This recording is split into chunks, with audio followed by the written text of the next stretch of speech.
Greetings, everyone. Welcome to our third installment of our emotion regulation skills training. This month, I'm going to go over problem solving in order to change emotional responses. Last time, I went over opposite action, and the month before that, I went over check the facts. One of my favorite DBT skills. So we're going to go over problem solving today. When an emotion is justified by the situation, avoiding or changing the situation may be the best way to change one's emotion. Problem solving is the first step in changing difficult situations.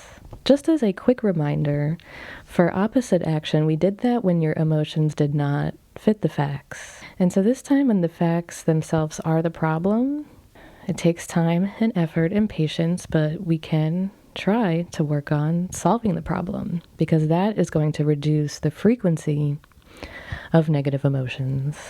So it is at times can be lengthy and cumbersome. It's a 7-stepped process officially. But before you want to start the process, you do have to acknowledge or recognize that there is indeed a problem to be solved. It ordinarily requires a conscious and focused effort aimed at developing and applying new solutions to the problems you encounter in everyday life.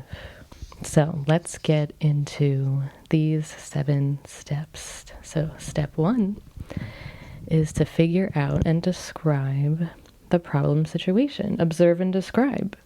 You might recall that from a past DBT skills session, one of the earlier mindfulness skills trainings. So I will go over some examples of types of problem situations. One example is situations or people that bring about painful or destructive emotions. They definitely call for problem solving, even if we don't immediately see what could be done to change the situation. Another example is situations or people that are habitually avoided because they cause painful emotions. Sometimes one-time problem situations, for example, not having a ride to an important appointment or having an acute illness, call for problem solving.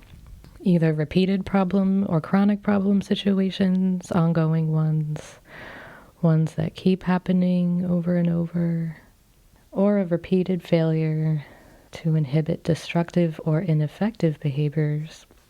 Repeatedly failing to keep from engaging in behaviors that are destructive or ineffective. This could be self-harm, substance abuse, angry outbursts, missing work or therapy, or not doing therapy or school assignments. Any of these are examples of problem situations that you could work towards solving using problem solving. So once we identify, we figure out, describe the problem situation. Step 2 is to check the facts, all the facts, to be sure you have the right problem situation.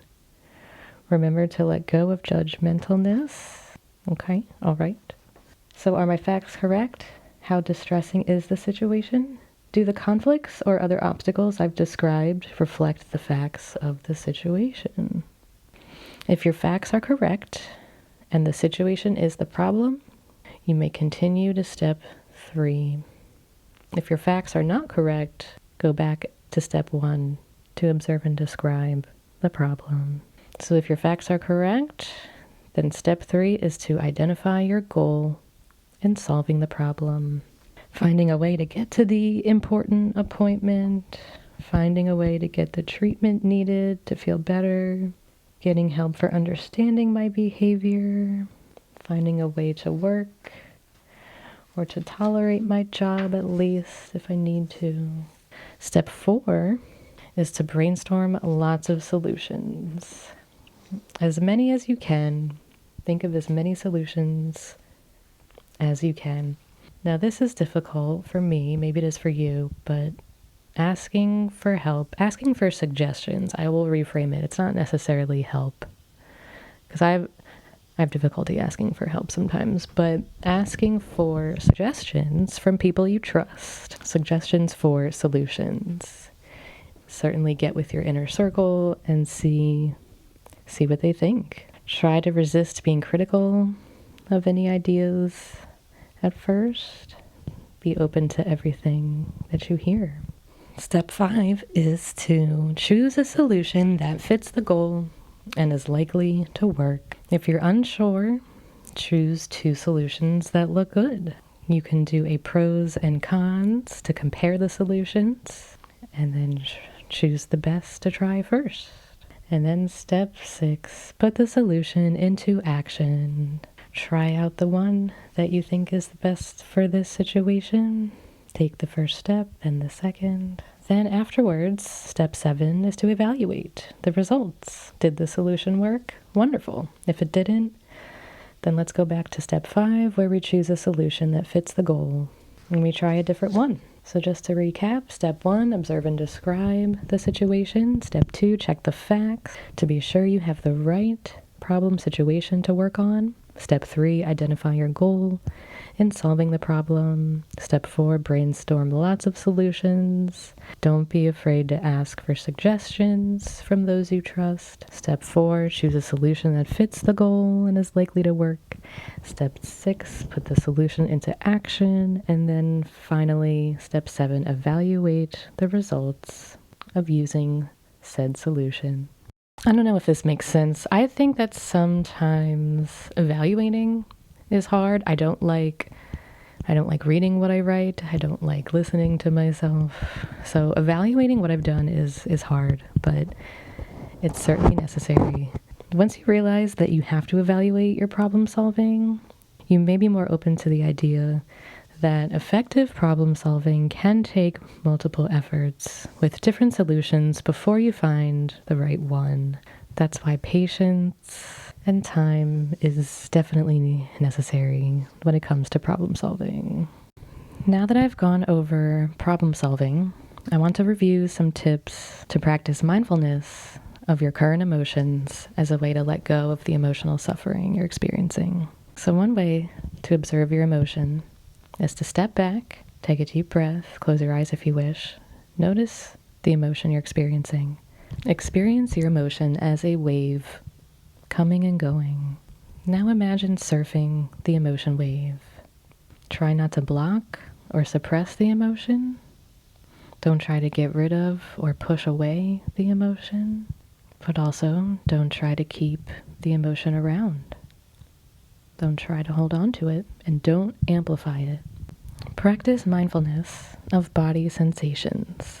Notice where in your body you're feeling these emotional sensations. Experience the sensations as fully as you can.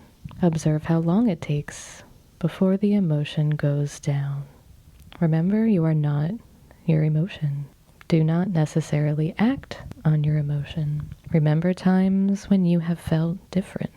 And finally, practice loving your emotion. Respect your emotion, do not judge it. Practice willingness and radically accept your emotion. So again, different ways to practice mindfulness of current emotions. Observe it as a wave. Don't block it or hold on to it. Notice in your body where you're feeling the sensations. Remember, you're not your emotion. You don't have to act on it. Respect, love, radically accept your emotion. Never ever judge it. Here are some suggestions when emotional arousal is very high, so extreme that your ability to use your skills breaks down. First, observe and describe that you are at your skills breakdown point.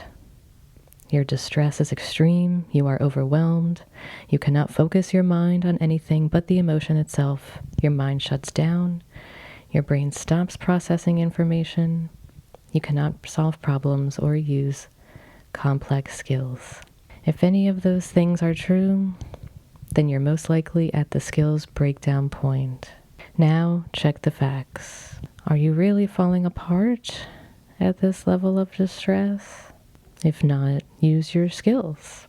If yes, then step 1 is to use crisis survival skills to bring down your arousal, such as TIP, T-I-P, your body chemistry, distract yourself from the emotional events, self-soothe through the 5 senses, and improve the moment you are in. All of those I have gone into in previous skills training sessions. Step 2 is to return to mindfulness of current emotions, which I just went over. Step 3 is to try other emotion regulation skills if needed. So just to recap, you might be at your skills breakdown point if your distress is extreme, you're overwhelmed, and you cannot focus your mind on anything but the emotion. So therefore, step 1 is to use the crisis survival skills such as tip your body chemistry, distract, self-soothe, or improve. Step 2, return to mindfulness of current emotions. And step 3, try other emotion regulation skills if needed. And finally, I just wanted to go over how we can troubleshoot the emotion regulation skills when what you're doing isn't working. There are 6 different steps you can take if you feel like what you're doing is not working, which is very valid. So one thing you can do is to check your biological sensitivity. Ask, am I biologically more vulnerable? Is something going on physically? Any untreated physical illnesses? Eating, sleeping, exercise? Anything going on there? Have I taken medications as prescribed? Don't forget the please skills. After that, try again. Another tip is to check your skills. Review what you've tried. Did you try a skill that was likely to be effective? Did you follow the instructions? And you can always practice working on your skills. Review, try other skills, get coaching if you needed, review with your therapist, and try again. Another option is to check for reinforcers. Ask, do my emotions communicate an important message or influence people to do things? Do my emotions motivate me to do things that I think are important? Do my emotions validate my beliefs or my identity? Do my emotions feel good? Those are ways you can check in with yourself. If yes, practice interpersonal effectiveness skills to communicate. Work to find new reinforcers to motivate yourself. Practice self-validation and do a pros and cons for changing emotions. Another step is to check your mood. Ask yourself, am I putting in the time and effort that solving my problem will take? If not, do pros and cons for working hard on skills. Practice radical acceptance and willingness skills. Practice the mindfulness skills of participating and effectiveness. Another option is to check for emotional overload. Ask yourself, am I too upset to use complex skills? If yes, can the problems I'm worrying about be easily solved now? Try problem solving. If not, practice mindfulness of current emotions. If your emotions are too high for you to think clearly, go to those tip skills. And finally, check for emotion myths getting in the way. Check for judgmental myths about emotions. For example, some emotions are stupid. There is a right way to feel in every situation. Check for beliefs that emotions and identity are the same. My emotions are who I am. No. Definitely not. So if you feel like there is a belief that an emotion and identity are the same, check the facts, challenge those myths, practice thinking non-judgmentally. Those are all different ways to troubleshoot when your emotion regulation skills aren't working exactly how you would like them to. Thank you so much for joining me this month as we wrapped up our emotion regulation training. Next month, we're going to go over interpersonal effectiveness. See you then. As always, stay kind to yourself.